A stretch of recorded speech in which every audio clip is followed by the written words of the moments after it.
¿Qué tal, amigos y amigas? Reciban un cordial saludo. Mi nombre es Elvis Orellana Espinosa. Hemos emprendido con la pandemia una serie de conferencias que estamos desarrollando y colocando en Facebook y asimismo en mi canal en YouTube.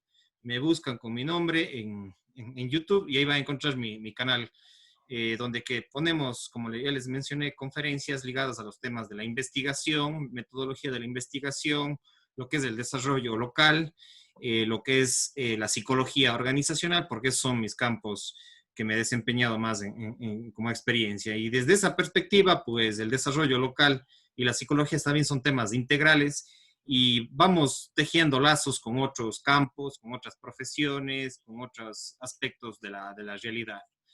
Y bueno, básicamente analizamos lo que es el Ecuador y la provincia de la Azuay y sus cantones. Eso como una presentación general. A los amigos que nos siguen en Facebook, vayan al canal de YouTube que ya mencioné. Y en estos campos de integrarnos con otras profesiones, pues hacemos entrevistas a profundidad con diferentes profesionales y personas. Asimismo, si es que quieren colocar publicidad, quieren hacer algunos anuncios en las próximas entrevistas, en las próximas conferencias, pues estamos a las órdenes como canal. El día de hoy estoy con un amigo que es Juan Pablo Martínez. Él es biólogo y bueno, voy a hacer su presentación y vamos a abordar con él lo que es el campo de la biología, de lo que es su museo de esqueletología, ¿sí? Y además también lo que es ya por sí mismo lo que es las ciencias, ¿sí? Las ciencias naturales, las ciencias biológicas. Entonces, Juan Pablo Martínez es, como ya dije, es biólogo por la Universidad de la SUAY, graduado en el año 2000, ya son 20 años que tiene como profesión, y ha hecho algunas maestrías, dos maestrías, la una en gestión y conservación de la biodiversidad tropical en España, en la Universidad San Pablo CEU de Sevilla. También otra maestría en estudios de la cultura con mención en crítica del arte. Esta lo hizo en la Universidad de la SUAY en alianza con la Universidad Andina Simón Bolívar, que tiene su sede en el Ecuador, concretamente en Quito. Tiene cerca de 18 años como profesor, como docente, como investigador en algunas universidades, como la misma Universidad de la SUAY, la Universidad de Cuenca, la UTP, la Universidad Técnica Particular de Loja, la Alfredo Pérez Guerrero, ahí fuimos compañeros en la Universidad Alfredo Pérez Guerrero, acá en la sede de Gualaceo. Había una carrera que es restauración del capital natural que coordinaba Juan Pablo. En la Universidad Nacional de Loja y en la Universidad de Sevilla en España. Bueno, y además en el campo ya de la consultoría, de la experiencia, más se ha dedicado a lo que es el estudio de la fauna, la gestión y conservación de este aspecto de la fauna en el Ecuador. Asimismo, se ha desempeñado en el campo de la gestión ambiental y la responsabilidad social empresarial o la responsabilidad ambiental en las empresas. También ha sido director de gestión ambiental del gobierno provincial de la SUAY y subgerente de gestión ambiental de Etapa. Y además, como ya mencioné, creo, ha sido un emprendedor y, bueno, en la actualidad me dice que no está funcionando, pero antes y después de la pandemia, ojalá ya se vaya recuperando el sector turístico. Él ha emprendido un museo que tiene en la calle Bolívar me parece que es frente a San Alfonso, ¿no, Juan Pablo? Es Sí. este museo de esqueletología. Entonces, también vamos a abordar un poquito ese tema. Esa es la presentación de Juan Pablo. Para mí es un gusto, Juan Pablo, que estés aquí, que des tu tiempo para divulgar un poco la ciencia, la biología, las ciencias naturales y de reconocerte también de paso como profesional de gente que posiblemente no te conocen, pero seguramente muchísima gente en Cuenca y en el Ecuador te conoce por tus trabajos y por la misma docencia. Gracias y bienvenido. El rato que estamos Muchas dialogando, buenas gracias, Elvis, noches. por buenas noches y gracias por la invitación. Siempre un gusto conversar sobre estos temas. Chévere, Juan Pablo, una vez hecho tu presentación, pues vámonos introduciendo al tema. Eh, y bueno, seguramente mucha gente conoce lo que es la biología, pero hay otra gente que no conoce. Entonces, me gustaría en un primer momento dialogar justamente sobre qué es la biología y por qué es importante y cuáles son sus campos de aplicación. Bueno, como ciencia, la biología es una ciencia extremadamente amplia, es el estudio de la vida. Entonces, tiene muchísimas vertientes, muchísimos temas en los que se estudia. Normalmente hay dos como grupos bastante separados de, de biólogos. Por un lado, los biólogos que son que se dedican más a la parte básica de la ciencia biológica, al estudio de los organismos, al estudio de las células, y a raíz de ahí aparece una serie de subdivisiones de la biología, como la biología molecular, como la biología de organismos, y por otro lado está la biología que es un poco más aplicada y que tiene que ver más con los ecosistemas, más con las interrelaciones entre las especies, con la ecología, con la conservación, que es un poco la biología que estudiamos nosotros acá. No somos biólogos puros, por ejemplo, en Quito sí se estudiaba la biología pura, en otros países también se estudia esa biología pura. Sin embargo, nosotros acá en Cuenca, la Universidad de la Azuelo, que ha formado y sigue formando hasta la actualidad, son biólogos orientados hacia la gestión, hacia la conservación de los recursos naturales. Entonces, es, un, es una biología un poco más aplicada. Ahora, como te digo, hay sin fin de especialidades dentro de la biología. Yo creo que es una de las ciencias que ha llegado a lo que Bourdieu decía de los campos de especialización. Él decía que llegas ya a un nivel tal de separación que cada uno maneja ya un metalenguaje científico. Yo creo que en la biología es una de las ciencias donde más puedes notar eso. O sea, si tú le pones a un botánico, eh, digamos, a un paleobotánico, porque ni siquiera hay especialidades, y hay un paleobotánico del Cenozoico. Entonces se especializó en estudiar solamente las plantas fósiles del Cenozoico. Tú le pones a hablar con un ornitólogo que estudia las especies actuales de aves, e incluso ya a nivel de idioma ya no se entiende. Es tal el nivel de especialización que se ha llegado a generar. Eh, yo creo que un ejemplo súper interesante, te cuento como anécdota, es en Colombia. Existe en Villa de Leyva, que es una pequeña ciudad en el norte de Bogotá, funciona el Instituto Humboldt, que es el Instituto de Investigaciones de Colombia. Y el instituto tiene una cantidad increíble de especialidades que estudian ahí. Y cuando tú llegas, imagínate, a pesar que yo era biólogo, ¿no? Llegaba y estaba ahí, me decían, no, no, tú eres mastólogo, tienes que irte a comer en tal restaurante o tienes que irte a tal bar, porque ahí se reúnen los mastozólogos, porque si te vas al otro, ahí están solamente botánicos. En el de más acá están solamente ictiólogos, en el de más acá están solo los entomólogos. Entonces, en realidad, eso sí es una cosa que en la biología es súper, súper interesante. Eh, la biología obviamente derivó de, de unos estudios que eran mucho más amplios. Yo creo que los grandes naturalistas, sobre todo el Renacimiento, abarcaban una amplia variedad de conocimientos que es muy interesante que fueron llegando a estos niveles de especialización, pero que en ciertos momentos también yo creo que han representado un problema y sí debería lograrse en la educación tener una visión un poco más amplia.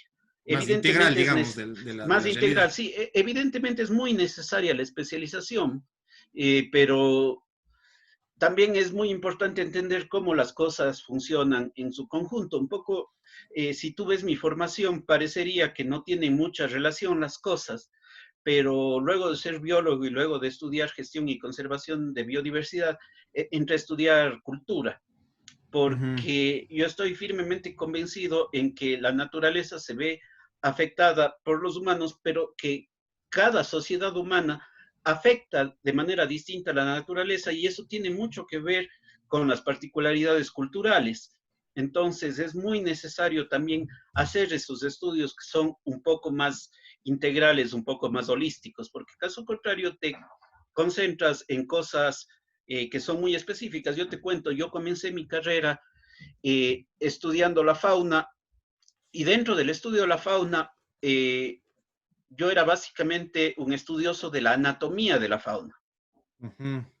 A raíz de mi museo, mi primera publicación fue un libro que fue una clave de identificación de todas las especies de carnívoros que hay en el Ecuador, utilizando las características del esqueleto, utilizando las características externas. Entonces, fue un momento en el que me concentré muchísimo en el estudio de la anatomía y de la anatomía craneana sobre todo. Entonces, claro, tú te encierras en una cosa tan reducida que luego vi necesidad de irme abriendo hacia otros lados.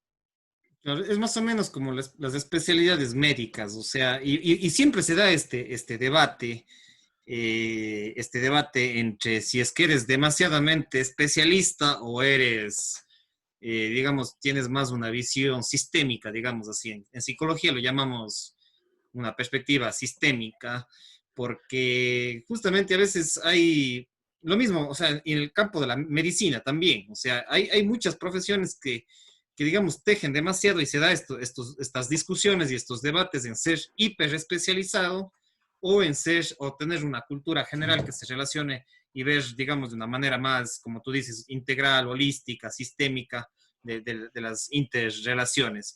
Y la medicina también ha llegado a ese nivel. Entonces, por un lado, sí está bien hasta cierto punto la hiperespecialización, pero por otro lado, ¿cómo se relaciona eso con lo demás? Entonces, creo que eso sucede en la biología y en la medicina también. No sé qué opinas, porque también de alguna manera la biología tiene un campo de aplicación que es la medicina. La medicina y la biología se encuentran en un momento. Recordemos que los humanos somos una especie más, y si la biología es el estudio de la vida, el estudio de las especies, evidentemente en biología estudiamos cómo funcionan las células, cómo funcionan los órganos, cómo funcionan los sistemas, y al fin y al cabo la fisiología animal es la misma fisiología que nuestra fisiología, con diferencias, porque no es lo mismo el sistema renal de un anfibio que el sistema renal humano, pero evidentemente la fisiología tiene una base. Y es interesante que toques el tema de la medicina. Sí, la medicina hay una un gran nivel de especialización. Sin embargo, la biología, por la diversidad de campos que abarca, yo sí creo que es probablemente la ciencia donde vas a encontrar mayor cantidad de subespecialidad, de especialidades y subespecialidades. Hay cientos. Y sí es importante, pero que podamos irles integrando, buscar lo que tú decías, esa manera sistémica de entender las cosas y de tratar de ir anclando los conocimientos. Una experiencia interesante fue en la Universidad de La SOA y fui profesor en la Facultad de Medicina de una materia que se llamaba evolución humana. Uh -huh. ¿Cuál era la intención de esta materia de evolución humana? Era mostrarles a los médicos que los humanos, al fin y al cabo, somos animales. Que si tú le pones a un humano con sus ancestros, eh, hay una serie de cambios de tipo anatómico, de tipo fisiológico, evidentemente por las adaptaciones a los distintos ambientes. Por ejemplo, Homo floridensis se hizo enano por habitar en una isla que se les conoce como los hobbits, Uh y -huh. fue una especie que en menos de 10.000 años, que es un tiempo mínimo en evolución, se convirtieron en una especie que medía menos de 1 metro. Pero si tú comparas todo lo que pasó en la evolución humana, puedes entender también que el funcionamiento de nuestra fisiología, de nuestros órganos, de cómo puede desarrollándose nuestro cerebro y cómo eso estuvo relacionado con la dieta, cómo eso estuvo relacionado con la ingestión de proteínas, cómo el hecho de haber comido más proteínas hizo que tengamos un cerebro más grande, y tener un cerebro más grande nos hizo tener acceso a mayor cantidad de proteínas. Entonces, ir entendiendo todas esas interrelaciones es importante para que el médico no le entienda al ser humano como una máquina que está funcionando por ahí o un ser especial que es distinto a lo que ocurre en la naturaleza, cuando en realidad es exactamente lo mismo. Entonces, yo sí creo que es interesante tocar esto con la medicina, pero también tiene relación con muchas otras ciencias y yo sí creo que lo más importante en este momento en la biología es que hemos comenzado a pensar desde el punto de vista de la conservación, tanto de las especies como de los ecosistemas. Por ejemplo, una de las disciplinas, no hablemos de una especialidad, pero una de las disciplinas que se han vuelto muy importantes en este momento, desde hace unos 20 años, es la biología de la conservación, que es una disciplina que está en construcción recién en este momento y es una disciplina de crisis. Se está construyendo justamente por la crisis. Estamos buscando la manera de cómo logramos entender los procesos que están ocurriendo en este momento, el cambio climático, todos los procesos que afectan a la biodiversidad, todos los problemas que nos afectan a nosotros como humanos y qué respuestas podemos dar a estos temas. La biología de la conservación surgió a partir de esa necesidad que vieron los científicos allá por la década de 1970. Hay una frase que a mí me marcó mucho en mi juventud, que fue dicha en esa década, que decía, la humanidad necesitó 30 siglos para tomar impulso y le quedan 30 años para frenarse el abismo. Ujú. Y el problema es que no solo que no hemos frenado, no hemos quitado el pie del acelerador, seguimos acelerando. Entonces, tenemos que entender que lo que está pasando en este momento con los anfibios, por ejemplo, que hay mega extinciones, es lo que nos está comenzando a pasar y tarde o temprano nos va a pasar a todas las especies. Estamos atravesando la sexta mega extinción. Han existido 5 mega extinciones anteriormente. Todas las especies evolucionan, a ver, se aparecen, se originan, evolucionan y en algún momento deben también desaparecer, deben extinguirse, pero esos procesos son procesos normalmente muy lentos. En cambio, ¿qué está pasando ahora? Con la presencia humana hay especies que han comenzado a desaparecer en cuestión de siglos, en cuestión de 1000 años, que en términos geológicos son espacios de tiempo muy cortos. Entonces, tenemos que entender que ha habido 5 mega extinciones antes, pero esta es la primera vez que una mega extinción es causada por una especie. Las otras veces fueron causadas por cuestiones químicas, por la caída de un meteorito que hizo que desaparezcan los dinosaurios. En el Devónico, por ejemplo, los peces desaparecieron por un cambio de temperatura de las aguas en el mar.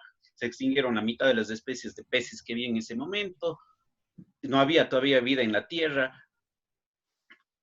Pero ahora estamos enfrentándonos a un proceso en que una especie está generando el proceso este de mega extinción. Entonces es un tema extremadamente complejo y por eso es que están apareciendo cada vez más estas nuevas disciplinas que están tratando de entender. Por eso te decía, yo partí de el estudio de la biología pura, del estudio anatómico y demás, hacia la gestión ambiental, hacia ver cómo gestionamos nuestras actividades como humanos dentro de la gestión ambiental, por ejemplo, la calidad ambiental, cómo las actividades productivas humanas se realizan causando el menor daño posible, porque impacto va a existir siempre, pero cómo logramos que esos impactos puedan o eliminarse o reducirse o mitigarse o compensarse. Entonces, es muy importante que desde la ciencia podamos ir buscando respuestas a todos estos problemas. Y tampoco confiar tanto en la ciencia como los cientificistas que dicen todo problema que crea la ciencia será solucionado por la ciencia.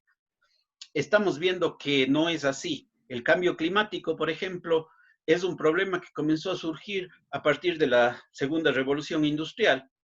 Fue originada por los conocimientos que obtuvimos a partir de la ciencia. Sin embargo, combatir el calentamiento global o el cambio climático es muy difícil, no sabemos todavía qué tenemos que hacer. Y en países como en el Ecuador, lo único que nos queda claro es que más que combatir el cambio climático, lo que tenemos que hacer es adaptarnos al cambio. El cambio está ahí. Lo que tenemos que hacer es tratar de garantizar al menos nuestra seguridad alimentaria, garantizar la conservación de nuestros espacios naturales y tratar de ir avanzando en nuestra vida como civilización. Eh, Interesante, realmente, bueno, como tú dices, prácticamente desde la revolución industrial, donde se ha implementado a estos países que lo llamamos, entre comillas, desarrollados, digamos así, o bueno, hasta cierto punto podemos llamarlos desarrollados económicamente, ya con la revolución industrial, incluso en el siglo XX se ha disparado también este tipo de impactos, de cambios. Hay datos que el mismo, no sé, ya seguramente tú tendrás otros datos más especializados, pero lo poco que yo he visto, los mismos datos de Al Gore, que desde 1945, 1950, todos estos, el cambio climático, la contaminación, la destrucción del planeta Tierra ha sido más acelerada y es impresionante lo que ha sucedido con el desgaste de diversos ecosistemas, con la destrucción de ecosistemas. Y bueno, si hacemos una mirada también de relación, tú has hecho un análisis de la relación y los vínculos entre la medicina y la biología. Pero de pronto hay también relaciones con otras ciencias y dentro de esas ciencias que ha surgido últimamente es la ingeniería ambiental. Entonces, justamente ayer tuve la oportunidad de entrevistarle a un ingeniero ambiental y le decía, y te voy a hacer la misma pregunta a ti, ¿cuáles las similitudes y las diferencias con la ingeniería ambiental y la biología? Porque, bueno, habrán ciertos aspectos de encuentro, pero habrán otras diferencias. Entonces, si nos puedes aclarar tú para complementar la entrevista que hice a Pablo Matute, que es de acá de Gualaceo y estudió, creo que en la Universidad de Cuenca, ingeniería ambiental. También tenemos ingeniería ambiental en la Universidad Politécnica Salesiana, acá en el Azuay. Sí, Y biología, si no estoy mal, me parece que solo hay en la UDA, no sé, realmente tengo sí. desconocimiento de otras áreas, acá en el Azuay especialmente. Entonces, no Sí, sé si esto bueno, nos biología, aclaras. biología a nivel nacional sí hay, por ejemplo, en la Central, en la Católica, en Quito, en la UTPL, en Loja, presencial. Tienen muchos puntos de encuentro. Lo central, como te digo, la base de la biología, pero de esta biología aplicada hacia la conservación y la ingeniería ambiental tienen muchas cosas en común. ¿Cuáles son las diferencias? Que la ingeniería ambiental, al ser una ingeniería, es un tema mucho más especializado, es un tema mucho más orientado hacia la generación de soluciones. Por ejemplo, en temas de calidad ambiental, en temas de resolver problemas. Mientras que la biología puede estar orientada para ese lado, pero también puede estar orientada hacia la investigación per se, hacia la investigación mucho más dura. Por ejemplo, nosotros tenemos aquí biólogos que se dedican, qué sé yo, Juan Carlos Sánchez es un especialista que se dedica a la descripción de anfibios. Él está encontrando un montón de nuevas especies de anfibios aquí en el sur del Ecuador. Tenemos investigadores como Boris Tinoco, que se dedica a investigar y entender cómo el comportamiento de las aves está condicionado por distintos factores ambientales. Investigaciones mucho más especializadas.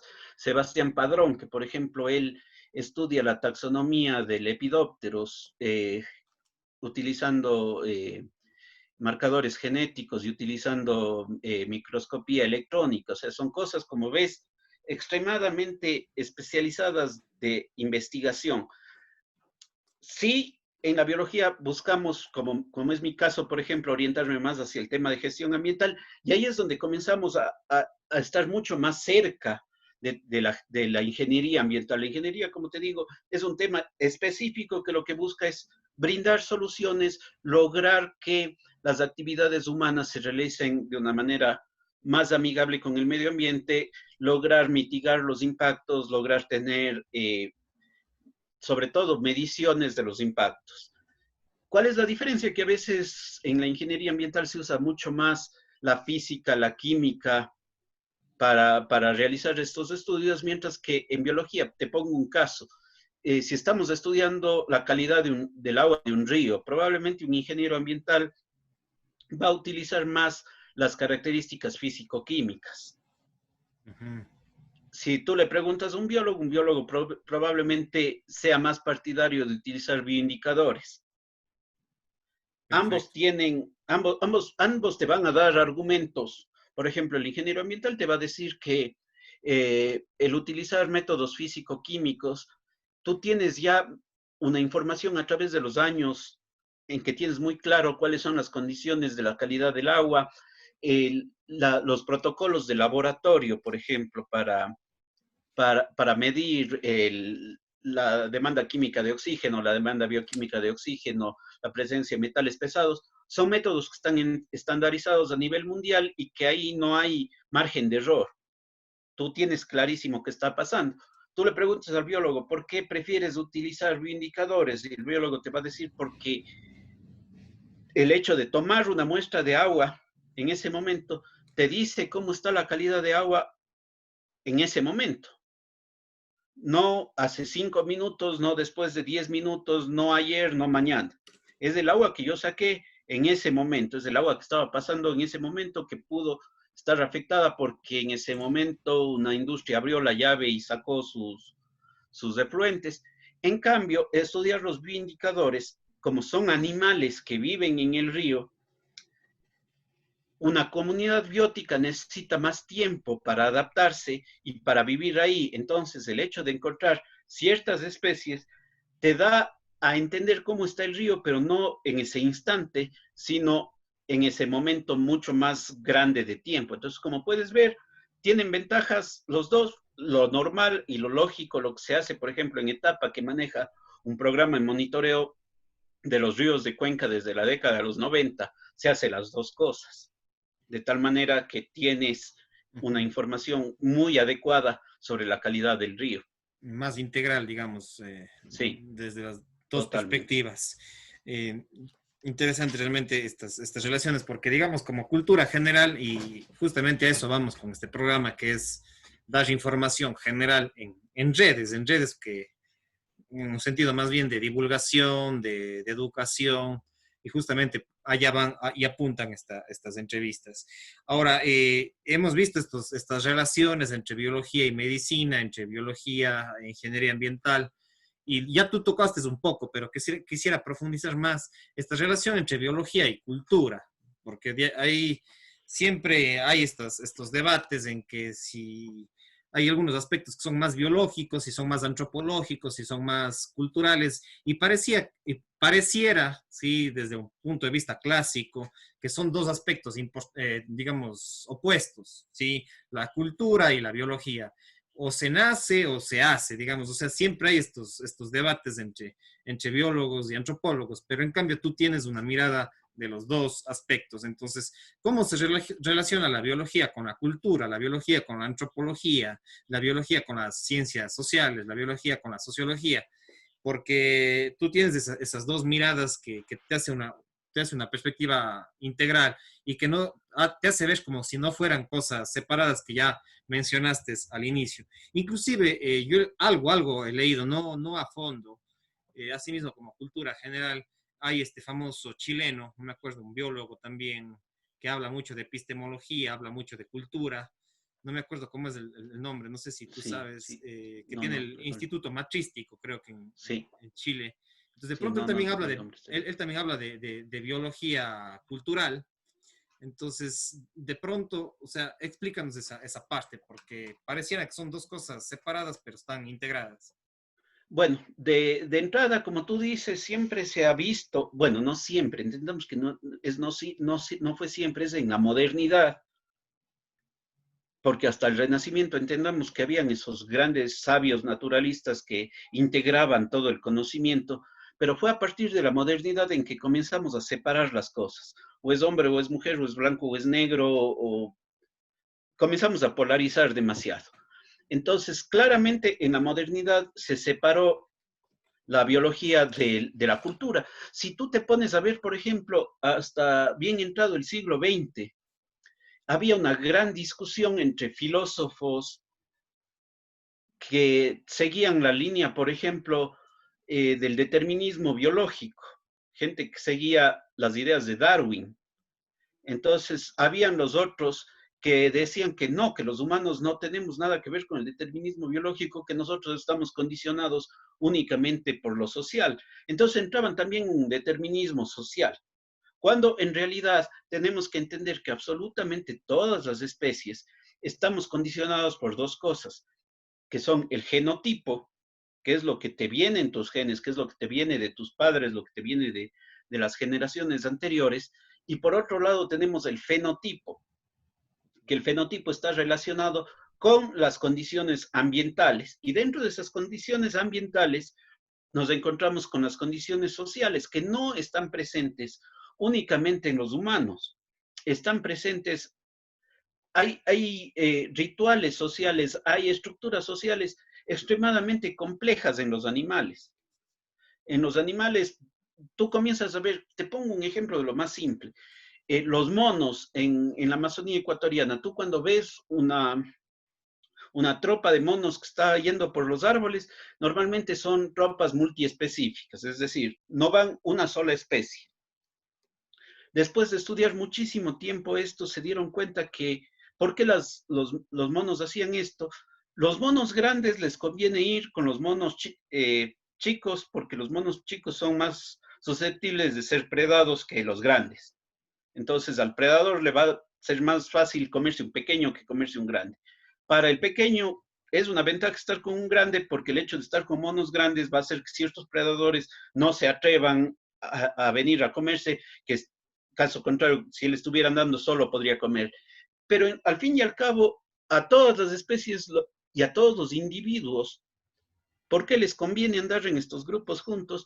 Porque el porcentaje o la probabilidad de ser predado se reduce al andar con otras especies, pero sobre todo se reduce la probabilidad de que mis genes sean predados, porque puede que me coman a mí, pero no le comen a mi hermano, no le comen a mi papá, porque me comen a mí y comen 3 de los otros. Entonces, es un tema de probabilidades. Es muy, muy importante eso para entender cómo está la estructura social de las especies. Entonces, comenzando por ahí.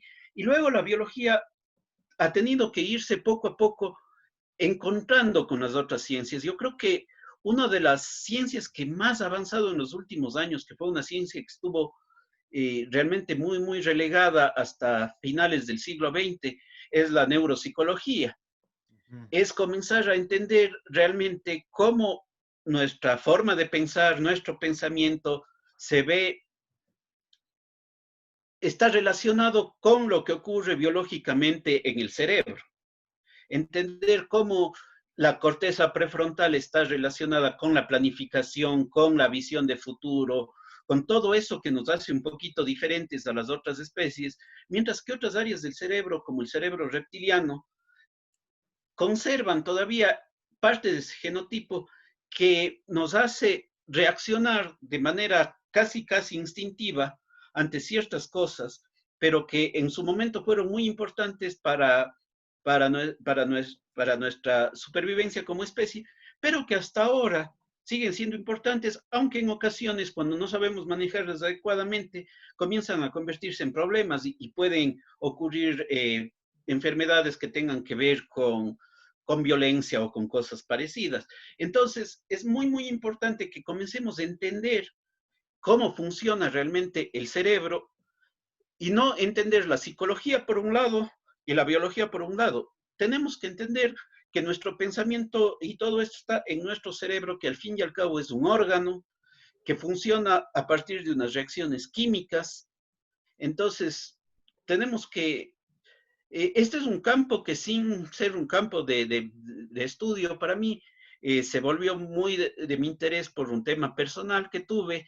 Me dediqué a leer mucho sobre estos temas y justamente sobre cómo, por ejemplo, el déficit de dopamina, el déficit de ciertas sustancias químicas en el cerebro pueden generar procesos de depresión, pueden generar procesos de ansiedad, pueden generar otro tipo de cosas. Entonces, es súper importante ir viendo que, como te digo, con cada una de las ciencias sociales vamos encontrando campos en los que nos encontramos. Con la economía ecológica está muy de moda actualmente, que es, partió la economía ecológica un poco del estudio de una especie de fábula que se hablaba de la tragedia de los comunes, que dice que los recursos se protegen mientras son propios, pero cuando existen recursos comunes, así sea de una aldea, ahí ponían el ejemplo de una aldea, ¿Qué pasaba si cada uno de los granjeros de la aldea era dueño de las vacas? Las vacas estaban cuidadas, las vacas daban leche, las vacas funcionaban muy bien. ¿Qué pasaba si las vacas pasaban a ser propiedad comunitaria? Poco a poco iban descuidándose, poco a poco iba perdiéndose la capacidad productiva y demás. Entonces, se habla que los recursos naturales, al ser recursos comunes a toda la humanidad, el oxígeno en el aire, el agua, la biodiversidad, los servicios ambientales que te dan los bosques, al ser comunes a toda la humanidad, al no ser de nadie, o al ser de todos, es de No nadie. es de nadie. Claro, entonces comienzas a generar todo este tipo de problemas y eso es lo que se está comenzando a estudiar en este momento. Definitivamente, desde el punto de vista de la economía ecológica, se dice los dos sistemas económicos que existieron en la humanidad, capitalismo y comunismo, demostraron que no sirven Aislados. desde un punto de vista de conservar la naturaleza. Los Mm, dos no sirven en ese sentido. ¿Qué tenemos que hacer para conservar la naturaleza? Probablemente buscar un nuevo modelo. ¿Cuál es ese modelo? Todavía no sabemos, es un modelo que debe construirse, pero tenemos claro que es un tema en el que se debe trabajar. Otro campo muy importante que a mí me gusta mucho es el tema ya de, como te decía, de cómo la cultura condiciona las relaciones que tienes con el medio ambiente. Es súper interesante porque hay mitos que están muy enraizados en nosotros. Por ejemplo, hay un mito que es muy conocido, que es el mito del buen salvaje, que se que dices básicamente el problema de la naturaleza en América comenzó cuando llegaron los españoles, mm. porque ellos vinieron a talar, porque ellos vinieron a consumir excesivamente los recursos y una serie de cosas. Los indígenas que vivían aquí eran perfectos. Ellos convivían en una armonía total con la naturaleza. Sin embargo, te pones a analizar un poquito y los mayas habían desaparecido ya cuando los españoles llegaron, por, probablemente por haber consumido de manera excesiva los recursos naturales. Entonces, digamos que Entonces, las culturas prehispánicas no eran tan así como nos pintan románticamente, porque a veces yo también sí me he preguntado eso, de ahí es como que todo lo malo lo tachan a los europeos, a los españoles, y bueno, evidentemente que han de haber habido ciertos excesos, pero sí me he preguntado qué pasaría antes de los prehispánicos y creo que estás dando una cierta respuesta en tu claro, análisis. y tienes que ir entendiendo en una serie de cosas que estaba pasando eso. Por ejemplo, el modelo de, de la huerta Shuar, por ejemplo. Los Shuar vivían en grupos familiares. El grupo familiar talaba una hectárea de bosque probablemente para establecerse, ahí hacían su huerta. El momento en que el suelo en la Amazonía es muy productivo al comienzo, pero deja de ser productivo en muy poco tiempo porque es un suelo muy delgadito. La capa vegetal es muy baja. Entonces dejaban ese sitio y se iban a otro, y así iban rotando hasta que probablemente después de 20, 30 años regresaban a este mismo sitio y este sitio ya tenía nuevamente suelo, ya podían producir y demás. Pero ¿por qué podían hacer eso? Porque la densidad poblacional era extremadamente baja. El momento en que tú comenzabas a tener eh, ya unas poblaciones grandes, esos modelos ya no eran tan sostenibles. Entonces, tenemos que ir entendiendo también que todas las sociedades humanas se van relacionando de manera distinta con los recursos naturales. Para ponerte un ejemplo que es para mí el más, suena casi como cuento, pero es para mí el más claro. Yo recuerdo cuando estaba en el colegio, caminábamos mucho, salíamos, hicimos la vía Guarumales Méndez caminando antes de que abran la vía, y caminábamos la Gualaceo Limón, caminábamos muchísimas rutas hacia el oriente. Y era muy interesante cuando tú te encuentras con un poblador colono, por ejemplo, que vivía en una finca, y te encontrabas con un poblador indígena que vivía un poquito más allá. Cuando tú le preguntabas al indígena qué tal es vivir aquí, decía, nosotros vivimos muy bien porque aquí tenemos recursos, porque aquí encontramos lo que necesitamos, el clima es súper bueno, tenemos agua disponible aquí al ladito y demás. Le preguntabas al colono que vivía 1 kilómetro más allá, ¿qué tal es vivir aquí? Te decís, insoportable. Es un calor que uno no se aguanta. Claro, era gente llegada de la sierra. Ujú. Esto está lleno de mosquitos que te pican todo el tiempo. No puedes caminar en paz porque te aparecen las culebras. Claro. Perspectivas Entonces, distintas de un mismo territorio. absolutamente, porque el territorio es un constructo mental al fin y al cabo.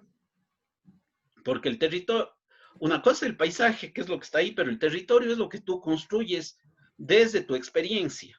Entonces, al ser un constructo mental, definitivamente los territorios, y sobre todo los territorios de la intimidad, que son esos de cómo tú, como persona, te relacionas con tu ambiente, con tu ecosistema, con la gente que está a tu alrededor, son totalmente distintos. Y eso es un tema que hay que entender en el momento en que quieres conservar un espacio protegido, por ejemplo, un espacio natural.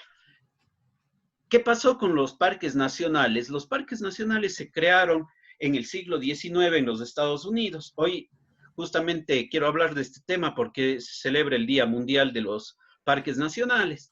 El día de hoy. Sí. ¿Cómo se crearon los parques nacionales o por qué se crearon? En el siglo XIX en Estados Unidos crearon lo que se llama el mito moderno de la naturaleza intocada. ¿Qué es Mm. este mito? Era un mito que en la modernidad decíamos, a ver, como tenemos ahora una serie de ciudades y estamos viviendo cada vez más alejados del campo y demás, necesitamos tener unos espacios como unas islas donde podamos proteger la naturaleza y que sea como un muestrario de lo que es la naturaleza para que yo, habitante de la ciudad, el día que quiera, pueda ir a visitar ese lugar y ver cómo funciona. Básicamente, así se creó el primer parque nacional de los Estados Unidos, que era Yellowstone, y luego otros parques nacionales como Yosemite, pero hablemos de Yellowstone. ¿Qué pasó cuando se creó este parque nacional? ¿En qué estado es ese? ¿O en qué estados? Yellowstone está en varios estados, sobre todo está en la región de las montañas, acá en la parte occidental. Ya. ¿Qué pasó con Yellowstone? Eh, lo primero que hicieron es decir, a ver, como va a ser un parque nacional, ¿no es cierto? Qué es un parque nacional? Es un espacio de naturaleza sin gente. ¿Cuál fue el Claro. problema? Que en Yellowstone había gente que vivía desde hace 5.000 años ahí. Y ese es, Tenían y, que sacarles prácticamente para dejar y la eso fue conservación, justo, entre comillas, digamos. claro, y eso es lo que pasó, que son las famosas reservaciones indias en Estados Unidos. ¿Qué pasaba? Iban donde los Sioux y le decía, ustedes tienen que salir de aquí y a cambio de este lugar donde usted vivía, le voy a dar tantos acres en tal sitio. Entonces, claro, los indígenas decían, bueno, me voy, pero ¿qué ventajas me das? Y una de las grandes ventajas que les dieron era que en los territorios indígenas podías tener casinos. Mm. Qué bestia. Entonces, Entonces, es todo, o sea, formas de conquista para prácticamente sacarles de su propio territorio claro. ancestral. Y Entonces, tú tienes un parque nacional que el rato que le sacas la gente, también está sacando parte de lo que era ese territorio. claro, del corazón, digamos, de su... Piensa en nuestros parques nacionales. En el Cuyabeno habitan cofanes, habitan guaranis, en el Yasuní habitan guaranis, en el último parque nacional que se creó ahora, que es el Río Negro Sopladora, habitan shuar, en el Podocarpus habitan shuar.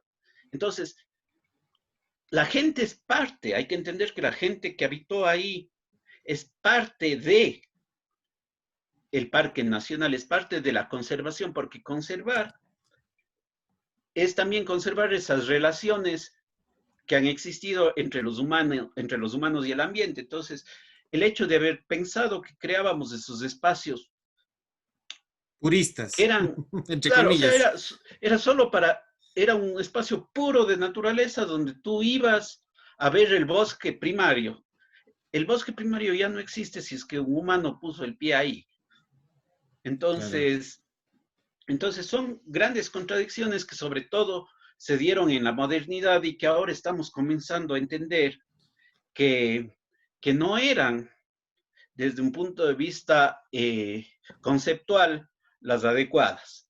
Claro. Y otra cosa, Juan Pablo, y también es un tema de al revés también. O sea, acá está, y ahí entra el tema un poquito del ordenamiento territorial, y ya son, vamos abordando también estos temas, digamos, porque también es el tema de las ciudades, o sea, es nuestra concepción incluso de ciudad y de espacio urbano. O sea, la naturaleza es, ya, cuidar el bosquecito, de pronto en Cuenca el Cajas, acá en Gualaceo el bosque Aguarongo, de pronto el Coyay, que son zonas de acá que estamos relacionados, pero realmente qué hacemos en las ciudades para tener también un ecosistema y que no necesitemos ir no sé, pues a un parque, como tú dices. O sea, ¿qué hacemos también en las ciudades? Porque ahora también estamos hablando de agronomía urbana, estamos hablando de ecosistemas urbanos, que de alguna manera cómo gestionamos el aire, el agua, de pronto los espacios verdes en las mismas ciudades.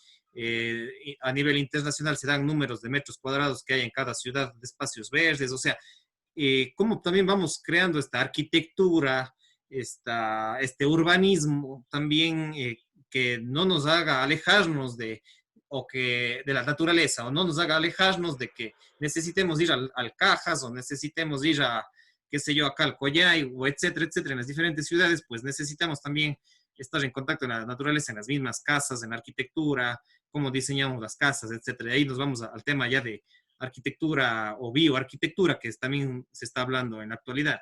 No sé cómo miras ese Sí, tema.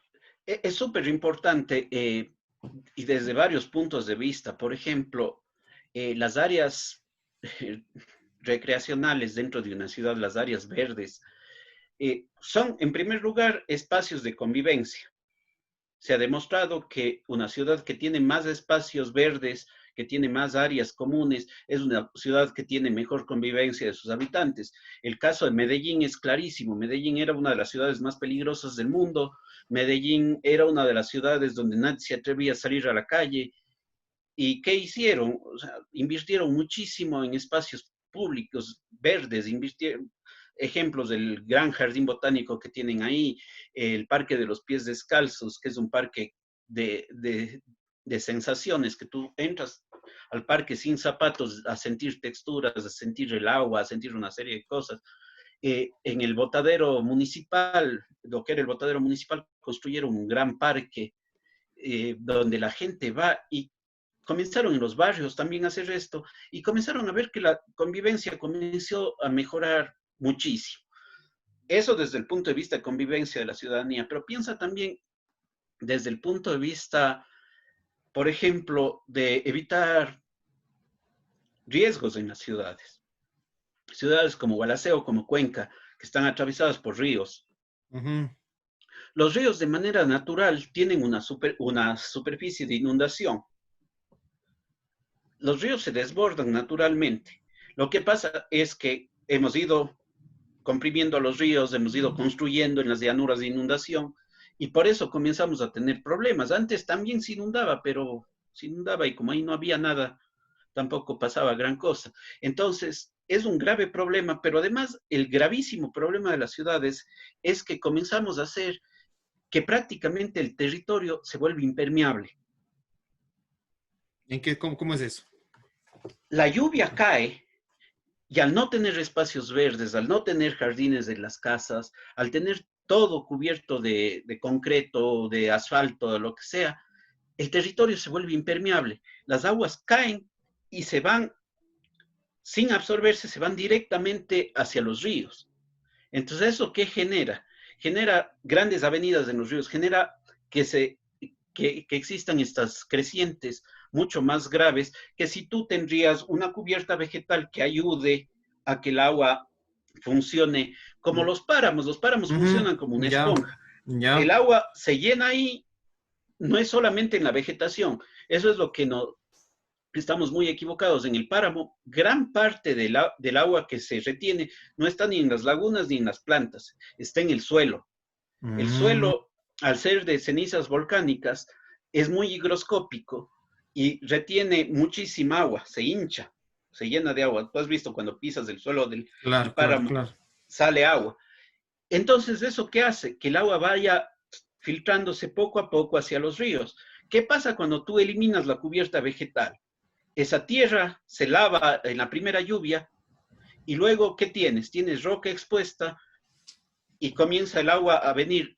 O no tienes roca expuesta, lo que tienes es potreros y esos potreros están muy compactado el suelo por el pisado de las vacas y hace lo mismo. Son suelos casi impermeables que hacen que el agua vaya muy rápido hacia los ríos y tengamos inundaciones. Entonces, el hecho de que en las ciudades comencemos a replantearnos el cómo construir, el obligar a tener en las casas el suficiente espacio verde, en las vías, en las mismas calles, comenzar a buscar la manera de ir reemplazando el cemento por áreas que tengan vegetación, que tengan suelo, para que puedan irse absorbiendo el agua. Y no es algo que nos estamos inventando, eso ya se ha hecho muchísimo en Europa, sobre todo, donde vieron que ese era el grave problema que tenían las ciudades. Y también otra cosa interesantísima es que si tú te pones a analizar, por ejemplo, la fauna urbana no entendida como los perros y los gatos, sino la fauna urbana entendida, no, porque Sí, eso es lo que se entiende prácticamente. O sea, eso es lo común de que, los mortales, como yo también te entiendo eso, pero realmente, a qué el, te haces referencia a eso? el problema es que, a ver, la conservación de la naturaleza no tiene ni la suficiente atención por parte de la población, ni los suficientes recursos. Y si los poquísimos recursos que hay los dedicamos a proteger a los perros y a los gatos que viven en la ciudad, todas las demás especies se quedan absolutamente desprotegidas. Para que tengas una idea, en ciudades como Cuenca, se tienen registradas más de 50 especies de aves que viven dentro del área urbana de la ciudad.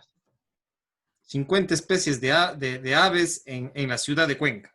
Sí, para que tengas una idea, un parque nacional europeo tiene 40 especies de aves. Qué bestia. Impresionante realmente, sí. Entonces, claro, lo que pasa es que nosotros vemos, pasó por ahí un pajarito, pero ya si nos ponemos a fijarnos, yo me dediqué desde muy niño, desde los 7 años, hasta el año pasado, hasta mis 39 años, logré hacer una lista solamente en el jardín de mi casa, que está frente, eh, por el edificio de la empresa eléctrica, Ya, al en frente en Monay. el río, sí, en Monay. Yo hice una lista de todas las aves que he visto en mi casa y tengo 32 especies registradas en mi jardín. Solo en tu jardín. 39 Sí, especies de las 50 treinta y que... dos especies, 32, 32 perdón. especies. Sí, 32 especies en 32 años. Entonces, cuando completé esa lista, comencé lo que es uno de mis pasatiempos adicionales, que es la pintura. Estoy pintando una serie que se llama 32 aves de mi jardín, que espero el próximo año poder exponer. Ya. Entonces relacionas biología y anatomía y arte. Sí, sí, sí, todo el Chévere, tiempo. chévere. Realmente, justamente ese es el nuevo paradigma que deben ir acoplando inclusive las mismas universidades y la educación en general, no solo las universidades, sino desde las escuelas, desde los espacios, de las escuelas iniciales, digamos así, y básicas. Porque Es que como es súper tú importante. tú mismo, perdón un ratito, tú mismo dices, la modernidad nos hizo y la universidad, la moderna, la actual, viene desde esa concepción, cajitas de facultades, los biólogos por acá, los psicólogos por acá, los sociólogos por otro lado, los administradores y economistas por otro lado, pero ya con el paradigma de cómo es de Edgar Morin y cuánta gente sistémica, dicen, bueno, pues cómo vamos tejiendo estos lazos con las diferentes carreras. Y ahí te interrumpí, disculpa más bien. Y ahí es un tema que para mí es extremadamente importante y he tenido la oportunidad de ser profesor en áreas que no tienen que ver con la biología. Y ahí he visto lo interesante y lo importante que es, yo les he dado una materia que se llamaba conservación de la biodiversidad o conservación de la naturaleza. Esa, por ejemplo, es una materia que en las universidades es más importante que se estudie en la Facultad de Derecho que en biología. Correcto, Es más correcto, muy de importante que acuerdo. se estudie en economía o en administración de empresas que en biología. O en el mejor de los casos en la universidad dice, los que están medio relacionados con biología, demos en agropecuaria y demos en... No, eso tienen que darles a los abogados, tienen que darles a los economistas, porque al fin y al cabo las decisiones sobre la conservación de la naturaleza terminan tomando abogados, terminan tomando economistas, que es muy importante que conozcan estos conceptos. Claro, y ahí es el tema este justamente de las ciencias sociales, porque derecho, economía son ciencias sociales, ciencias humanas, y estamos a veces alejados, bueno, hay sus excepciones, pero a veces alejados de la conservación, como tú dices, economistas, abogados, de pronto los mismos ingenieros civiles que también necesitan mucho de biología, y lo digo Sí, por experiencia propia, mi papá es ingeniero sí, civil y digo, a veces sí necesita sí, también el lado definitivamente. biológico de ecosistemas, aunque sí revisan ciertas cosas, por supuesto, pero Sí, pero también, tú ves, por ejemplo, los que están dentro de las mismas ciencias, ¿no? De ciencias sociales, los arquitectos, los ingenieros civiles, tarde o temprano terminan interesándose por estos sí, temas, sí, sí. pero es mucho más la brecha que tenemos con las ciencias sociales. Yo creo que Con esa, derecho y economía. sí, eso es importantísimo. Y como te digo, ahora que me he dedicado a leer sobre neurobiología, también es un tema increíblemente apasionante. Le he estado leyendo mucho a Goleman, a Eduardo Punset, No le que conozco a es, Ponset, pero a Goleman sí. Ah, no, a Ponset sí, sí, el divulgador creo que es el sí, sí, Ponset. sí, A Goleman el sí, español. sí, sí, sí, Claro, sí. Goleman es el de las inteligencias Inteligencias múltiples múltiples. y Ya, sí, porque verás, bueno, los psicólogos clínicos yo creo que sí tienen, hablando de psicología, sí tienen una cierta afinidad con la biología, sí han salido bastantes psicólogos clínicos. Los clínicos en general sí tienen una cierta relación sí, con la biología. El problema está con los educativos y más con los psicólogos sociales. Yo he dado psicología social en estatal y realmente los desconocimientos en los temas biológicos, en los temas naturales, pues sí hay una deficiencia profunda. Igual los mismos sociólogos. Los sociólogos sí. también como que tienen una cierta aberración y en contra de la naturaleza y todo lo Es miran que, desde la construcción es, social, desde el es determinismo que, social. a ver, es el determinismo social si a nosotros nos dicen deterministas biológicos, porque, por Claro. ejemplo, yo le leí mucho a Richard Dawkins. A Richard Dawkins se le acusa de ser el mayor determinista biológico de la historia, es el autor del gen egoísta. Ah, ya, ya, ya, algo conozco. No conozco mucho, pero sí, sí le A ver, identifico. ¿cuál es el resumen del gen egoísta? El gen egoísta dice que todas las especies, todos los individuos, al final, lo que somos es una máquina de genes que está trabajando para tus genes, para que los genes se conserven. Entonces, no importas tú como individuo, lo que importa son que tus genes se preserven a la siguiente generación. Entonces, por ejemplo, él habla mucho sobre que no existe el altruismo. Hay esa gran discusión si existe o no el altruismo. Él dice, no existe el altruismo.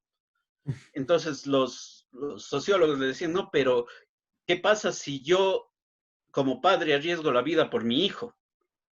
Doy mi vida por la vida de mi hijo. Eso es altruismo. Y él le decía, no, no es altruismo, lo que estás garantizando es que tus genes a través de tu hijo estén en la siguiente generación. Y les estás dando un mejor chance porque vos ya estás viejo. Y habla Claro, otro claro, experimento, claro. y él dice otra cosa, dice, ¿qué pasa si en un barco se comienza a hundir un barco? ¿A quién salvas primero? A tus hijos.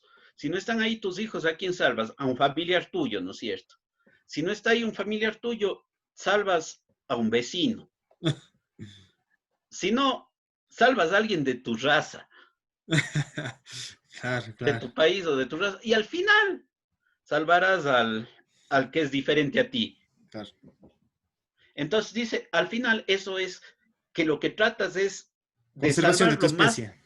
lo más cerca de mi paquete genético, al fin y al cabo. Claro, Claro, claro. Entonces, a él le acusaban mucho de ser un determinista biológico, pero si te vas al otro lado es un determinismo social, entonces hay que buscar un punto intermedio definitivamente entre las dos cosas. Sí, por eso, como tú dices, realmente ahí sí, o sea, yo sí creo ahí como completamente de acuerdo. Abogados, bueno, Facultad de Derecho, sociólogos, psicólogos sociales, antropólogos, de pronto hasta los mismos historiadores. Oye, sabes que yo he tratado de buscar historiadores de la ciencia. A mí me gusta mucho la historia de la ciencia y de las ciencias físicas, biológicas. Incluso ya estoy gestionando una entrevista con alguien del campo físico. Y es a veces difícil encontrar porque parece que fueran dos cosas aisladas, ¿no? Antes hablábamos de la historia natural, porque de ahí viene también la biología, ¿no? Claro. Entonces, yo creo que estos diálogos entre psicología y biología, entre biología y antropología, o sea, todos estos, lo que la modernidad, como tú dices, y estoy ahí completamente de acuerdo, nos hizo es separarnos. Y yo creo que tratemos de no ser ni tan deterministas biológicos ni tan deterministas sociales. El tema Y de la historia, yo soy un enamorado de la historia, o sea, no, me fascina. Y tuve un gran profesor en España, que es Esteban Lavilla. Es probablemente, desde mi punto de vista, el mejor herpetólogo que existe en América. El mejor qué mayor cosa.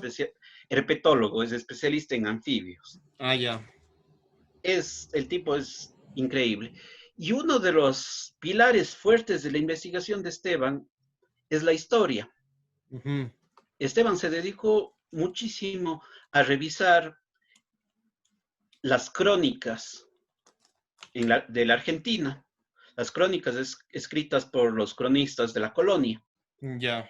Y a partir de ahí encontró varias especies que no estaban descritas por la ciencia, porque un historiador en el siglo XVI dijo que cuando llegó al pueblo de no sé dónde, mientras caminaban por el camino que iba, no sé qué, se toparon con una rana que era muy distinta a las demás, o cuando llegaron a una isla se encontraron con tal cosa, entonces él comenzó a ir a esos sitios, buscar y comenzó a encontrar especies que no habían sido descritas por la ciencia. Entonces es una relación súper interesante. A mí me interesa mucho más el tema de la fauna desde un punto de vista histórico, pero analizándole desde el punto de vista de la zooarqueología. La zooarqueología para mí es un campo que no ha sido explotado y que realmente es súper interesante porque no es solamente encontrar restos animales dentro de un yacimiento arqueológico, que encuentras muchísimo. Por Mm. ejemplo, en cualquier yacimiento arqueológico que encuentras de un pueblo, de cualquier nacionalidad, lo que sea que encuentres, siempre va a haber un sitio que era su basurero. Y Ujú. ahí vas a encontrar gran cantidad de huesos y ahí vas a encontrar cuáles eran los animales que comían y demás. Pero hay otras maneras en la zooarqueología que son súper interesantes para entender las cosas, como por ejemplo el estudiar a los animales a través de la cultura material. Comenzar a ver qué animales estaban representados Ah, ya, en en la las. cerámica, qué animales estaban representados. Es súper interesante, hay estudios súper interesantes en Colombia, por ejemplo, eh, de los muiscas, que ellos Ujú. eh, adoraban a los anfibios porque les relacionaban con el origen del agua. Hay también otras cosas súper interesantes en Perú, por ejemplo, en El Señor de Zipán, las máscaras funerarias, que eran representaciones de murciélagos, una serie de cosas. Y tú puedes llegar incluso a determinar qué especie es la que está ahí por las características. Pero a mí, personalmente, dentro de la zooarqueología, lo que más me llama la atención es la toponimia. La toponimia. Sí, es el nombre de los lugares. Ya, sí, sí, ya.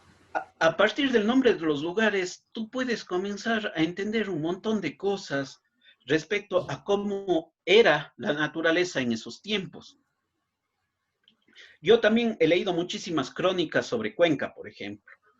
Hay cosas tan interesantes como el Parque del Paraíso lleva ese nombre porque un cronista dijo, de no ser yo tan católico y creyente, diría que estos ríos del Tomebamba y Yanuncay son el Tigris y el Éufrates, y este es el paraíso.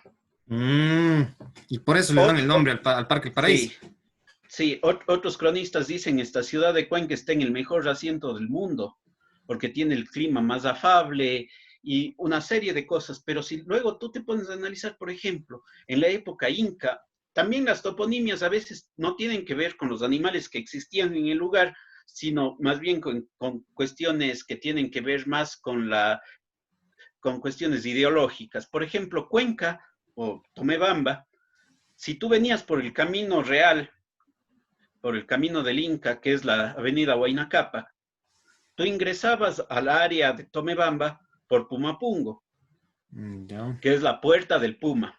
Ujú. El Puma para los incas representaba la civilización. El Puma era el animal tótem del Inca, el animal de la civilización, mientras que el animal opuesto, que representaba lo indómito, lo salvaje, era el jaguar. Mm. Por lo tanto, si tú tenías la puerta del Puma, tenías que tener una puerta del Jaguar, que era la salida de la ciudad hacia lo indómito, hacia lo salvaje. Ujú. Si tú revisas la palabra jaguar en quechua peruano, es uturuncu. Por lo tanto, Otorongo. la salida de Tomoebamba era el Otorongo. Cuenca iba desde Pumapungo hasta el Otorongo. Ujú. Entonces, ese es un tema, pero en cambio puedes saber qué especies habían en un sitio, por ejemplo, el Guagual Yumi. Ya Guagual, la zona del. Ya, guau, sí, sigue, sigue, sigue. guagual, guagual es puma en Cañari. Ah, en Cañari, pero. Entonces, sí. Por ejemplo, en Cañari, rana, y particularmente un tipo de rana que son los telmatobius, que son unas ranas acuáticas, se conocían como ucucs. Entonces, si tú tienes la zona de Ucucpampa Ujú. o Ucubamba, Ucubamba, que le decimos. Ah.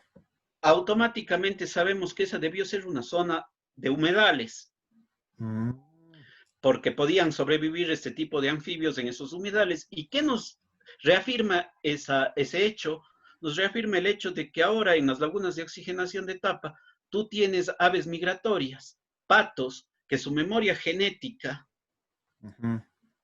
a través de las generaciones, les dice que ahí hay humedales. Y claro, por coincidencia ahora hay humedales, entonces ahora está lleno de patos la última laguna de Mm. Ucubamba. Entonces tienes una serie de nombres que te permiten entender qué animales existían o no en un sitio. Aquí existe Pumayunga, por ejemplo, que es el bosque de los pumas y así, una serie de nombres que tú vas encontrando para Al- poder entender. Puedes entender cómo fue un ecosistema solo a partir de los nombres. Chayoabamba, la llanura de los peces, que tienes dos interpretaciones. La una es que en toda la zona de Chayobamba tú puedes encontrar ya sea azogues, fósiles de peces. Y los cañaris utilizaban mucho como figuras totémicas las piedras. Imagínate una piedra con un pez adentro. Pero también debió ser una zona donde era muy fácil pescar, porque en las crónicas de la colonia también se dice que el Cabildo de Cuenca ordenó que el cura de Pacha sea el responsable de mantener el abastecimiento de peces para alimentación de la ciudad, porque se encontraban peces de cuero de hasta 2 palmos. Entonces, si interpretamos qué peces eran de cuero, son bagres de hasta 2 palmos, eran las famosas preñadillas que ahora desaparecieron de los ríos por la contaminación y por la introducción de las truchas. Entonces, mm. vas entendiendo un montón de cosas a partir de simplemente entender Los nombres de las los de los nombres de los lugares, lugares. sí, porque, o sea, por ejemplo, bueno, Cuenca es más, ha sido más inca. En el caso de acá de Gualaceo, de Chordelec, de Zig, no tuvo mucha, aparentemente, según he revisado algunas historias de crónicas también, aparentemente no tuvo mucha influencia inca, pero sí bastante cañari. Entonces acá se conoce bastante con, por ejemplo, Gualaceo, Guaymincay, Silwa, entonces Guaymincay, Gualaceo, Gualaquiza, el mismo Guayaquil. Bueno, de Uh pronto -huh. ese no tiene tan directamente con No, sí. influencia cañari, pero bueno, son términos que son de la toponimia, como tú dices, toponimia, Y la y, terminación hay, la terminación hay, eso, hay Guaymincay, griega, todo eso, la es terminación Cañari, hay griega es cañari y tiene que ver con agua. Tienes el Yanuncay, Burgay, siempre que termina en ay claro. es agua. También hay Fasañán, bueno, ese es más inca, ñan creo que es Sí, camino, sí, pero bueno, camino. Fasay, Es el camino del del llanto. llanto, sí, sí, sí. Entonces, como tú dices, realmente la toponimia que puede ayudar bastantísimo a entender la Sí, biología, es realmente algo la cultura. que no se ha estudiado y es increíble. Cada, cada día que vas a un sitio te encuentras con gente que te cuenta el nombre de un sitio, comienzas a investigar y comienzas a darte cuenta de una Inclusive serie de en cosas. los mismos productos agrícolas, por ejemplo, hay las mismas manzanas acá en la zona de principal de Chordelec, de Sixi.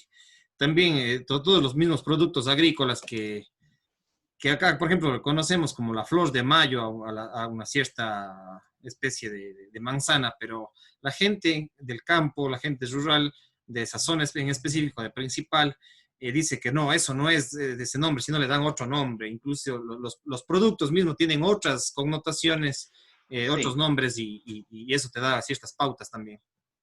sí, Eh, es súper interesante ese tema. y bueno, para ir finalizando, para no robarte mucho tu tiempo, no sé si hablamos un poquito ya como unos 5 o 10 minutitos que tenemos para no irnos demasiado largo. El tema de tu museo, no sé, ya abordaste un poquito, pero sí me gustaría tocar cómo te surge el tema del museo. Ahorita dices que está cerrado, pero de pronto es algo innovador en la ciudad de Cuenca porque, bueno, tenemos más otros museos y es un museo diferente. Y yo me fui por primera vez a Estados Unidos, a Nueva York, y conocí el Museo de Historia Natural. Realmente cosas interesantes, realmente ligado al tema de las ciencias. En Estados Unidos, bastante lo que es las ciencias naturales. Entonces, tú tienes acá este museo y cuéntanos un poquito de esto de acá. Bueno, la colección de mi museo surge a partir de una colección que la inicia mi abuelo hace unos 60 años más o menos. Él fue el primer profesor de anatomía comparada en la Facultad de Odontología y también fue el primer profesor de radiología. ¿Cómo Entonces se siempre llamaba estuvo tu abuelo? Gabriel Moscoso.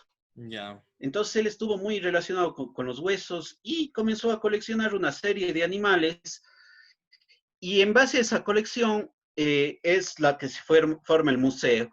¿Qué pasó? Que yo me di cuenta cuando era estudiante, lo que tú dices, en otros lados tienes museos de historia natural, tienes museos de una serie de cosas, pero acá no teníamos en Cuenca absolutamente nada y yo tenía una colección privada que vi la necesidad de abrirla al público. Vi la necesidad de que las personas puedan verlo para que puedan entender un poco la diversidad del Ecuador. Es súper interesante porque cuando tú te enfrentas a un esqueleto, es algo que no estás acostumbrado a ver, no es como ver un animal vivo en un zoológico, le estás viendo como es el animal. Cuando le ves en esqueleto, te topas ante una nueva realidad. Entonces, en ese momento, tú como psicólogo sabes, la persona se vuelve más receptiva, la persona se vuelve, a cierto punto, digamos, tiene una vulnerabilidad en cuanto a sus estructuras mentales. Ujú. Entonces, el momento en que le rompes esa estructura es un momento en que es mucho más fácil introducir nuevos conceptos. Entonces, nosotros ahí trabajamos en temas de adaptación de los animales, de conservación de los animales, porque lamentablemente la gran mayoría ya están en peligro de extinción. Entonces, el objetivo central del museo es ese, es hacer investigación y es hacer educación, pero también trabajamos en algunas otras cosas. Entonces, en esta presentación que te estoy mostrando, vamos a ver algunas cosas que trabajamos en el museo. Chévere. Como te decía, el museo funciona en base a la colección que realizó mi abuelo durante un gran periodo de tiempo. En qué décadas más o menos sería eso? Él comienza a partir de la década de los 50, 1950, 1960, comienza ya a colectar animales. Yo, a partir de que me acuerdo, 6 años, 7 años, comencé a armar esqueletos con él. De hecho, una gran coincidencia, este fue mi primer rompecabezas cuando era niño. Mi primer trabajo en el que me puso mi abuelo fue clasificar las vértebras de la cola de este oso hormiguero. Ah, es un oso hormiguero, ya. Sí, me pasé algún tiempo clasificando las vértebras de la cola. Ese Sí, fue. en vez de estar Yo, el rompecabezas del hombre araña que tenemos a veces con nuestros hijos, tú armabas claro, mientras tanto en real lo que es un oso hormiguero y los con la huesos. única diferencia que no te viene la foto para ver cómo es el rompecabezas, ¿no? Entonces te tocaba ahí Es estar. cierto, eso es. Cuando era niño me tocaba estar adivinando, obviamente ya luego estudiando y demás la anatomía ya me resulta más fácil, pero en ese momento era bastante complicado. Entonces tenía que irle preguntando a mi abuelo esto qué es y bueno, ahí era bastante entretenido para un Claro, niño también este tema. chévere. Entonces, se crea en base a la colección que recopila mi abuelo durante un gran periodo de tiempo. Es una colección que tiene una serie de animales. Este, por ejemplo, es un esqueleto que es muy llamativo. Este es un elefante africano. ¿Ya? Es un bebé que murió en un circo que estaba visitando Cuenca y Ah, es súper interesante porque llama mucho la atención a la gente ver un ya, elefante, ¿no? claro. Pero bueno, a mí más me interesa que el elefante enganche, pero que lo que les interese luego son nuestras especies nativas. Entonces, le tenemos al elefante básicamente para explicar cuál es la diferencia entre un animal doméstico y un animal exótico. Mm. Eh, Otra cosa que es importante es que nosotros trabajamos en visitas guiadas, trabajamos en educación. Ese, por ejemplo, es un grupo de estudiantes de la Universidad Estatal Amazónica.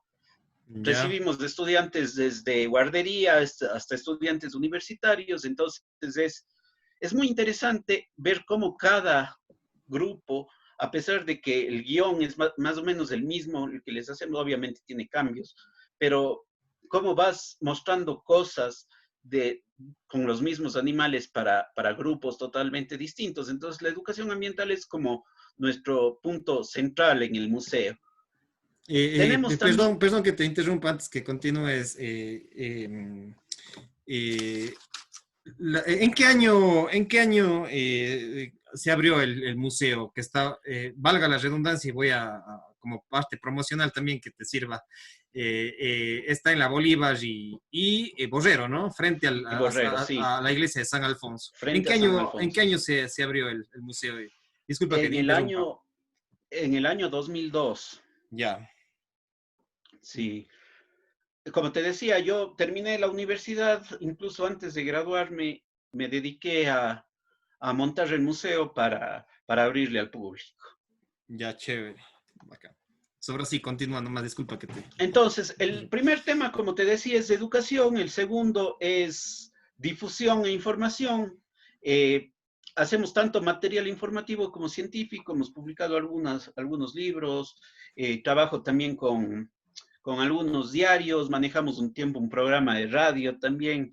Ah, Entonces, ya. también nos interesa mucho el tema de difusión. Trabajamos también en un tema que para nosotros es muy importante, que son las pasantías e intercambios que trabajamos con estudiantes. Básicamente, generalmente trabajamos con estudiantes de turismo, estudiantes de biología, tanto para las visitas guiadas como para los temas de conservación de los esqueletos, montaje de nuevos esqueletos. Entonces, trabajamos con estudiantes, ha sido ya una tradición en el museo que tenemos esta colaboración con algunas Con colegios universidades. no, no, no mucho, no, no has trabajado No, mucho con universidades. más con universidades, ya más especializado. Ya. El otro tema que para nosotros es realmente importante es el incremento y conservación de la colección. Eh, al tratarse de animales muertos, nosotros no tenemos un plan de colecciones como un zoológico que dice, en los próximos 2 años voy a tener un tigre. Ya. Entonces comienza a ver con los otros zoológicos donde nació un tigre y me traigo. Yo dependo de qué se muere, ¿no? Entonces, Eres más de la tanatología animal. claro, ya a mí me llaman, oye, se me murió tal cosa, pasa. Ya, claro. Y en cambio tengo el otro lado, ¿no? Oiga, quiero donarle mi perrito para que le haga esqueleto. No, no, muchas gracias. Perros, tengo un montón. No, pero es que verá, mi perro era súper especial. No, oiga, todos los perros son súper especiales, pero ya no quiero perros. O sea, ya, perros ya no. Entonces, claro, es un tema.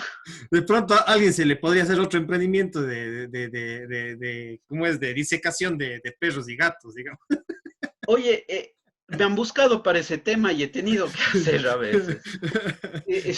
Sobre todo, he hecho un par de veces, eh, me tocó un par de veces en algún colegio, le pusieron a un chico para que no se quede en supletorio que traiga disecada una tortuga. Ay, ay.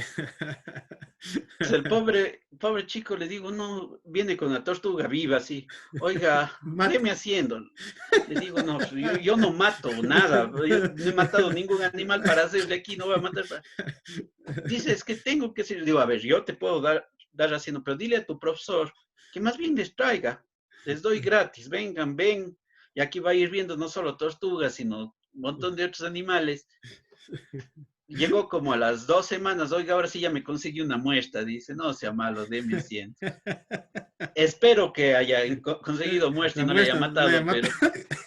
pero bueno, ya tuve que hacerle. Entonces, sí hay, eh, también hay casos de gente que, por ejemplo, ahora estoy haciendo una taxidermia de una lechuza para un amigo que va a ponerle en el estudio. Hay una lechuza que se había golpeado contra un vidrio en la casa de él. A lo mejor es abogado para ese símbolo de sabiduría de pronto. Claro que sí. Ya. Y entonces, básicamente nosotros trabajamos con una exhibición de anfibios, reptiles, mamíferos, trabajamos en investigación científica sobre estos temas, trabajamos en investigación, como te decía, de arqueología, de, también de paleontología. Somos uno de los 4 centros que en el Ecuador están autorizados por el Instituto Nacional de Patrimonio Cultural para hacer investigación paleontológica. Entonces también trabajamos en algunos temas de investigación de ese tipo y de investigación de fauna, de anatomía. Como te decía, presentamos básicamente anfibios, reptiles, aves y mamíferos. Entonces tenemos todos los grupos de vertebrados que, como les puedes ver en esqueletos, son bastante interesantes. Ahí hay un caballito de mar para los peces. Ya. Tenemos, ahí está un sapo de los anfibios. Tenemos también reptiles, la gran discusión que tengo con todas las personas respecto a si las culebras tienen o no huesos, una serie de cosas Ya. parecidas. Y, y bueno, aves, ahí está un colibrí, por ejemplo. Ya. Y más recientemente nos hemos dedicado a un tema que ahora por la pandemia se ha vuelto de mucho interés para la gente, y es que cómo logramos llegar los museos a través de los medios digitales. Ujú. Este momento en nuestra página web, que es esqueletología.org, ¿Cómo se llama? Es esqueletología.org. ya. Ahí pueden ver nuestra colección, pueden ver cómo es la visita guiada, hay una serie de documentos, esta misma presentación está ahí para que puedan verla con más detenimiento, pero sobre todo está este tema que es la fotogrametría. La fotogrametría es un método bastante interesante para hacer accesible para la gente los especímenes de un museo. Aquí puedes ver, lo que hago yo es a los cráneos de los animales se les toma una serie de 200 a 250 fotografías desde distintos ángulos y a partir de ahí se comienzan a generar estos modelos tridimensionales. Mm. Entonces, en este primer modelo ves cómo está formado por unas líneas. Ese es un modelo de triángulos, que es muy interesante desde un punto de vista científico porque te permite hacer medidas de volúmenes y una serie de cosas que ni siquiera teniendo el cráneo se puede hacer, es mucho más fácil hacer con esto. El segundo es ya una reproducción tridimensional que, por ejemplo, podría yo imprimirle con una impresora 3D. Ah, ya, ya, ya, ya. Entonces, por ejemplo, un museo al otro lado del mundo necesita un espécimen de Pseudalopex sechura que tengo yo y que necesitan en tal museo. En vez de hacer el trámite de meses con el ministerio de aquí, de allá, para prestarles una semana el cráneo, les mando el archivo, ellos imprimen allá y Y tienen sale el la cráneo. pieza ahí en... Exactamente. Y claro, tú tienes luego ya la representación tridimensional que está disponible en este momento en la página web también. Entonces ahí puedes tú irle rotando y viéndole al cráneo para ver cómo funcionan. Nosotros le tenemos cargado en una página del museo de Sketchfab, entonces ahí vamos subiendo y en nuestra página web pueden ir viendo cráneos y pueden irles moviendo, acercando, viendo los volúmenes, una serie de cosas. Entonces es una nueva manera de, de entender la relación de los museos con la gente y estábamos trabajando ya en eso, pero definitivamente con el tema de la pandemia Claro. nos hemos visto un poco, como creo que todos, acelerados hacia, nos ha tocado acelerar hacia el uso de estas nuevas tecnologías. Entonces, lo que estamos haciendo este rato es, en la página web, comenzamos el mes anterior y desde este mes vamos a ir subiendo cada mes un animal nuevo en fotogrametría a nuestra página web. Muy interesante realmente. Este es un espacio de ciencia, de aprendizaje. Y que no, te juro que yo siempre he visto y nunca he podido entrar, tengo que entrar a ese museo porque a mí me gusta ir por los museos.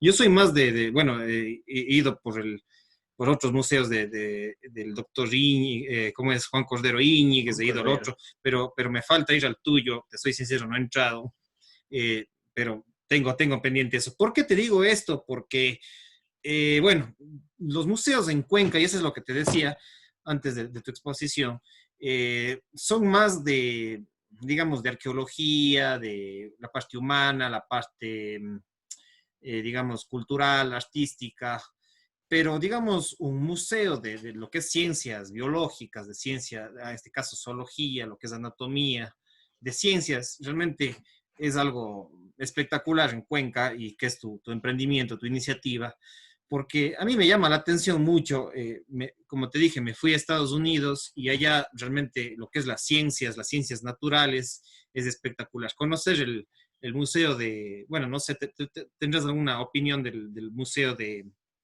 historia natural?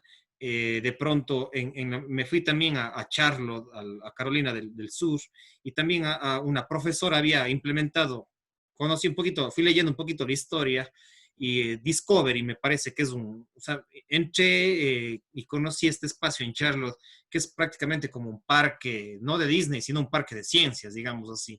Y acá en Cuenca tenemos este museo que, bueno, irá creciendo progresivamente. Algún rato de tener espécimes de humanos de pronto ahí, de la Tengo evolución. humanos. Si tienes un... No, no de la evolución de los humanos, pero sí tengo humanos actuales y tengo un humano de hace unos 4.000 años más o menos. Es un cañari. ¿Ya? Es un cráneo súper interesante porque fue encontrado en la cuenca del río Cuyes, En el río Cuyes, bajando acá en la hacia zona Guaraquís. De Sixig, Sí, Chihuinda, hacia Gualaquiza. Guaraquís, exacto. Y sabemos que que fue un, un personaje importante en su pueblo, probablemente fue el Taita o fue el, la autoridad civil de esa población, porque presenta una deformación craneana que solamente se realizaba en las élites. Mm, ya. Eso le ves en el cráneo. Y luego hicimos un análisis con un antropólogo forense francés que está trabajando con cráneos en Perú. Y es súper interesante porque la historia de este personaje es un personaje masculino que murió aproximadamente a los 35, 40 años, que en esa época era una edad bastante Claro, avanzada ya ya. avanzada, porque ya 40, Sí, 50 ya era... 40, yo estoy guambrito todavía, pero bueno, en esa época En esa era, época era... era ya una edad bastante avanzada. Y es súper interesante porque aparte de la deformación en el cráneo, presenta un desgaste horizontal de los dientes que demuestra una dieta principalmente orientada hacia lo vegetal, Mm, por el movimiento horizontal de la mandíbula. Eh, Muestra también crecimiento de segundos incisivos detrás de los incisivos, tanto en la mandíbula como en la maxila, que eso tiene mucho que ver con la endogamia. Eso quiere decir que eran como los egipcios, que parece que se casaban entre parientes. ya. Eh, Bueno, hasta ahora Otra todavía hay cosa súper... zonas en Zig-Zig y en Chochale que, bueno, y en Gualación, ni se diga, hice el estudio de mi árbol genealógico y se casan, nos casamos acá entre primos, entre, todos somos una Bueno, misma mezcla, más hasta o el día de hoy. menos, más o menos así era la cosa, ya desde ahí les viene. Eh, Y es súper interesante porque también vemos que fue un tipo muy sano, pero en sus 2 últimos años tuvo una infección muy fuerte que se fue generalizando por el cuerpo y fue la causa de la muerte. Pero además, lo más interesante que fue un tema que trabajé yo con unos profesores en España, eh, esta región, la región malar, los pómulos, solamente mis profesores conocían, son profesores que trabajaban en el tema de Homo antecessor, que es la especie anterior a Homo sapiens, que fue Ya, encontrado en la cima de la Grandolina en Burgos, en España. Ellos trabajan mucho con neandertales y los neandertales presentaban esta región de los malares muy, muy desarrollada. Y ellos decían, o me dijeron cuando me daban clase, dice, y en las únicas poblaciones actuales que hemos encontrado eso es en los inuits, en los esquimales y ya, en los pobladores y en los pobladores de los Himalayas. Entonces yo le ya. dije, no, no, no, yo tengo un cañari y el cañari tiene el cráneo igualito.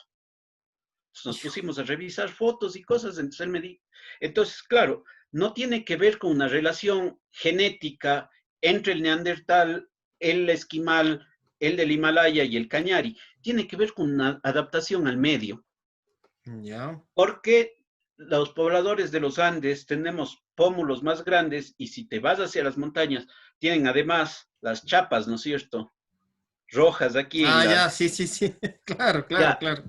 eso de ahí es una adaptación para el frío, que lo que Ya. hace es que esta región de aquí esté más vascularizada, tenga más Mm. venas y eso permita que el aire se caliente antes de entrar a la nariz para que no se congele el cerebro. Es Entonces, más bien una adaptación al medio antes que un rasgo. es De que pronto un hay rasgo una genético. evolución, hay algún, digamos, ¿cómo sería? Antecedente del Homo sapiens por acá. No, más bien es que se fueron adaptando Ya, ya, a esas condiciones. Entonces, ya. son cosas súper interesantes que vamos encontrando y que no han sido estudiadas todavía acá en el Ecuador. Por ejemplo, con Juan Cordero revisamos alguna vez un cráneo que tiene también con incrustaciones de oro en los dientes. Mm. El cráneo también presenta una deformación craneana bastante interesante. Y para esto sí se necesita ya, como tú dices, ya más especialistas, ¿crees tú? Tú dices que Sí, han contratado un antropólogo forense. sí, sí. eh, y, y bueno, ojalá también esas ramas podamos ir especializando acá, que Claro, no hay antropólogos forenses acá no he no hay visto, trabajamos con, ni antropólogos trabajamos, en licenciatura, no hay tampoco. claro, trabajamos con él por pura coincidencia en este tema, pero fue bastante interesante. Chévere, chévere. Realmente importante tu museo de ciencias, de biología, de, como tú lo llamas, esqueletología. Perdón, yo estoy confundido con la espeleología, que también es otro ramo. Esqueletología, hasta medio difícil de pronunciar, pero bueno, viene de Poquito difícil. el estudio de los esqueletos, logos, estudio Exactamente. y esqueleto. Por ahí ya me puedo pronunciar un Sí, poquito más. que es más. distinto a la osteología, que es el estudio de los huesos. Ya, Porque aquí lo que estudiamos es el esqueleto en como su un integralidad. conjunto anatómico y no el hueso como unidad funcional. Ya, perfecto. Sí, sí, eso es mejor que aclares porque a veces uno no conoce estos temas. Entonces, me tocará visitar y también a los amigos y amigas que nos siguen en las Encantados redes, para recibirles cuando se que termine la, la la pandemia, y ya pandemia, sabes, nos ponemos de acuerdo contigo cuando apenas se acabe para que nos visites. chévere, chévere, Juan Pablo. Muchísimas gracias. Y nuevamente les recuerdo a los amigos y amigas, está en la calle Bolívar frente a la iglesia de San Alfonso, que siempre trató de entrar y lamentablemente no ha entrado, pero está pendiente entrar al museo y ahí conocer toda esa Cuando experiencia. pasen por ahí, le ven en el patio de la casa un caballo en esqueleto, Ya. que es al que más le han dicho dinosaurio probablemente. Ay, Entonces es facilito ubicarse. ya, de pronto no será un unicornio por ahí. Le está faltando, ya le vamos a ver si le ponemos. Chévere, Juan Pablo, muchísimas Listo, gracias. Bueno, un gracias gusto. por esta explicación. Hemos ido al mundo de las ciencias naturales, de la biología y de la esqueletología con Juan Pablo Martínez. Hemos hablado de todo un poco para difundir la ciencia. Yo creo que incluso ahora que están muchos padres de familia en vacaciones, también están siendo o estamos siendo en algunos casos tutores de nuestros hijos.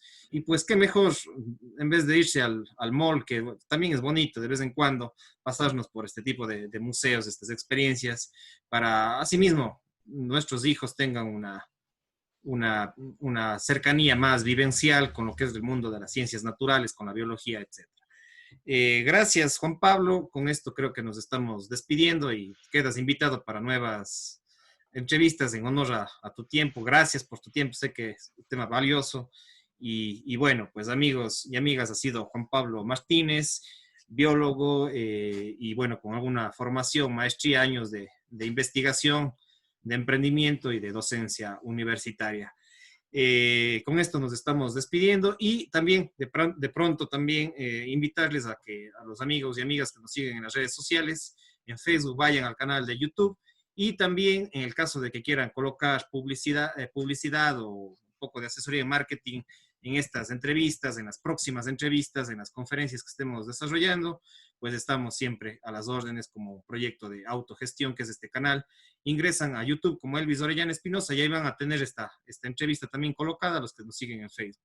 También tenemos entrevistas a ingenieros ambientales, también tenemos a un ingeniero geólogo, y así iremos investigando en los diferentes campos de las ciencias naturales, las ciencias físicas, etcétera, y otros campos también.